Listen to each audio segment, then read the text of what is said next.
उत्तर प्रदेश सरकार में मंत्री जयवीर सिंह हमारे साथ मौजूद हैं। सर, तमाम सीटों पर आप लोग इस बार चुनाव हारे, आप खुद अपनी मैनपुरी सीट हारे। वजह सर क्या देखते हैं? आपको लगता है 400 पार का जो नारा है सर वो नुकसान किया? देखिए, मैं समझता हूँ कि तमाम ऐसे तथ्य जो बेस सिर पैर के थे, तमाम ऐसी बातें जो अफवाह बनाने का काम और जनता के दिलों तक पहुंचाने का, उतारने का काम करने में विपक्ष सफल रहा।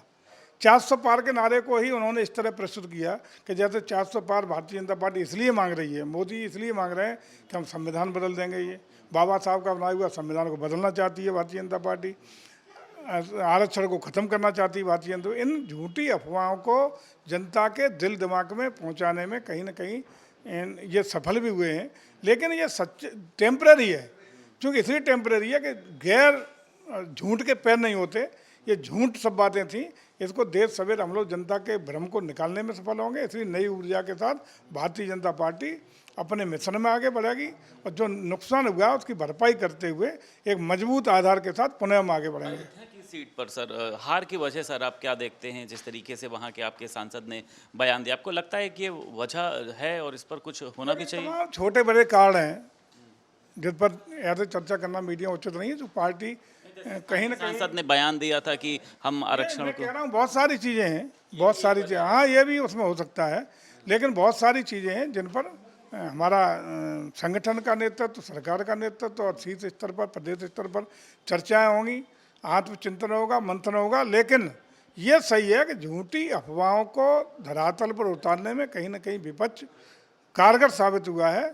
जिसके सिर और पैर नहीं है वो निश्चित रूप से भ्रम को दूर करने में हम लोग सफल होंगे। अपने परिवार की 5 सीट जहां तक मुझे लगता है कि बचा ले गए, जहां ये कहा जा रहा था कि वो 1 सीट भी नहीं बचा पाएंगे, वो लोग बहुत उत्साहित हैं और बहुत ही खुश हैं। इसको आप किस तरीके से देखते हैं? नहीं, अच्छा, सफलता अगर मिली है तो अखिलेश जी को बधाई। लेकिन चूंकि अफवाहों पर, झूठ पर आधारित सफलताएं लंबे समय तक नहीं चल सकती। ये सफलताएं जनता को झूठे तथ्यों के आधार पर, आरक्षण, संविधान, इनके आधार पर मिली हैं, तो ये लंबी चलने वाली नहीं है।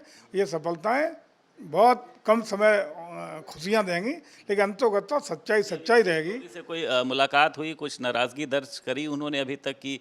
तमाम जो लोग हैं, मतलब अगर मंत्रियों की बात करी जाए, खुद केंद्रीय मंत्री भी चुनाव हारे हैं सर। नहीं, ये तो जो भी चीज़ें हैं उन पर चिंतन होगा, मंथन होगा और निश्चित रूप से जो गलतियां हुई हैं, त्रुटियां हुई हैं, कमियां हुई हैं, उनको दूर करेंगे। लेकिन हम ये कहना चाहते हैं, देश की जनता को बधाई देना चाहते हैं, धन्यवाद ज्ञापित करते हैं कि नया कीर्तिमान बनाते हुए देश की जनता ने आदरणीय मोदी जी को तीसरी बार, हमारे एनडीए को एब्सोल्यूट मेजॉरिटी नहीं, एब्सोल्यूट मेजॉरिटी से ज़्यादा सीटें दे करके सरकार बनाने का जनादेश दिया। और सारा गठबंधन जितना विपक्ष का जो कूदे घूम रहे हैं, सफलता बड़ी लंबी मिल गई। सारे विपक्ष को उतनी सीटें नहीं मिली जितनी अकेले हमारे बीजेपी को मिली है। मैनपुरी में आपने हार का जो अंतर है वो ज़रूर कम किया अन्य सीटों के। अगर हम मोदी जी की अपेक्षा की माने, रक्षा मंत्री राजनाथ सिंह की माने, आप वहाँ पे फैक्टर क्या देखते हैं? क्योंकि जैसे पिछली बार कहा गया था मुलायम सिंह यादव की सिंपैथी काम करी है, इस बार भी बड़ी करारी हार मिली है आपको, तो आप फैक्टर क्या मानते हैं? मानते हैं कि वो गढ़ है अभी भी सपा का? देखिए, 2 चीज़ बिल्कुल साफ है। एक तो यह कि लगभग 3 लाख से पिछली बार ये समाजवादी पार्टी जीती थी, जिसकी जीत घट के 2 लाख पे आ गई, जबकि प्रदेश का इसके विपरीत है। वहाँ रेशियो हम लोगों का कम हुआ है और सपा का रेशियो बढ़ा है, लेकिन वहाँ रेशियो सपा का गिरा।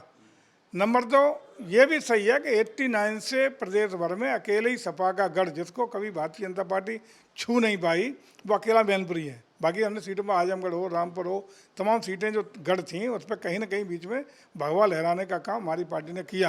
लेकिन ऐसा गढ़ जिसको हम लोगों ने इस बार प्रयास किया, असफल प्रयास किया, जिसके बहुत सारे कारण हैं। उन कारणों में जो प्रदेश के कारण भी शामिल है और स्थानीय कारण भी हैं, उस पर हम लोग चिंतन करेंगे। और मीडिया के सामने के नहीं है, उस पर हम लोग चर्चा करेंगे। लेकिन ये हार है तो हार स्वीकार करते हैं और उसको गढ़ को नहीं भेद पाए ये भी हम स्वीकार करते हैं।